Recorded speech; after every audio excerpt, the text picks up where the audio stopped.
নমস্কার বন্ধুরা, আমাদের প্রিয় অভিনেত্রী শিল্পা শেট্টি পৌঁছে গেলেন বৃন্দাবন ধাম স্বামীজির কাছে।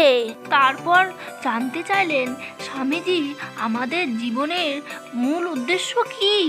এর উত্তরে স্বামীজি কি বলেছিলেন তা আমরা এই ভিডিওর মাধ্যমে জানব। এর উত্তরে স্বামী প্রেমানন্দ জানালেন যে দেখো বৎস, আমরা জীবনে অর্থ সম্পদ এ সমস্ত অর্জন করি কিসের জন্য? সুখ ভোগ করার জন্য, তাই তো? এই যে সুখ ভোগ করি আমরা কিসের জন্য? জীবনের জন্য।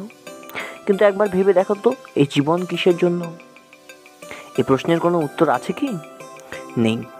আসলে এই জীবন হলো ঈশ্বরের নাম করার জন্য। একবার ভেবে দেখো তো, ঈশ্বরের নামের চাইতে বড় খুশি এই পৃথিবীতে কিছু আছে কি? এই আমার কথাই চিন্তা করো না কেন। আমার 18 বছর থেকে দুটো কিডনি খারাপ, কিন্তু দেখো আমি কোনো ব্যথা অনুভব করি না।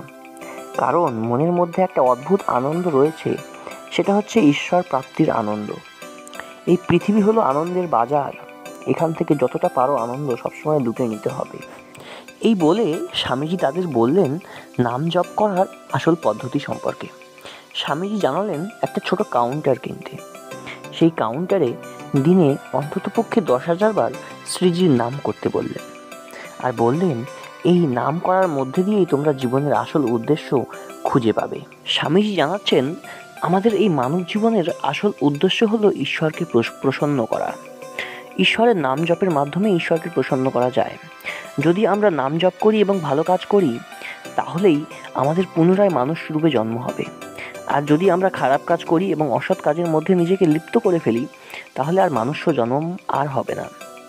একবার ভাবুন তো, আমরা মানুষ হিসেবে জন্ম নিয়েছি বলেই তো এখন অসুখ হচ্ছে বলে ডাক্তারের কাছে যেতে পারছি। একবার ভেবে দেখুন তো, পোকা মাকড় তারা অসুখ হলে কষ্ট পায়, তাই না? তাই ঈশ্বরের নাম জপের মাধ্যমে ঈশ্বর লাভ এবং পুনরায় মানুষ্য জন্ম লাভ করা এবং দেশের সেবা করা এবং সমাজের মঙ্গল সাধন করাই হলো আমাদের জীবনের আসল উদ্দেশ্য। স্বামীজি আরও বলছেন আমাদের মানুষ্য জীবন অনিশ্চিত। আজকে আমরা কথা বলছি, এই কয়েক মুহূর্তের মধ্যে আমাদের মৃত্যু হতে পারে।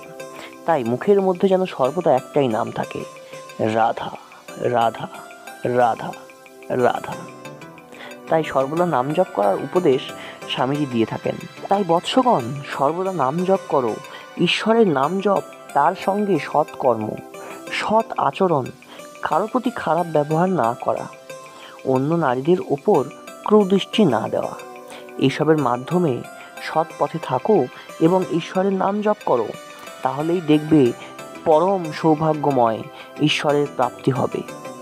তো বন্ধুরা, আজকের ভিডিওটা কেমন লাগলো তা আমাদেরকে কমেন্টের মাধ্যমে জানান। আর এইভাবে স্বামী প্রেমানন্দ হিন্দু ভিডিওগুলিকে বাংলায় শোনার জন্য চ্যানেলটিকে সাবস্ক্রাইব করে আমাদের পাশে থাকুন।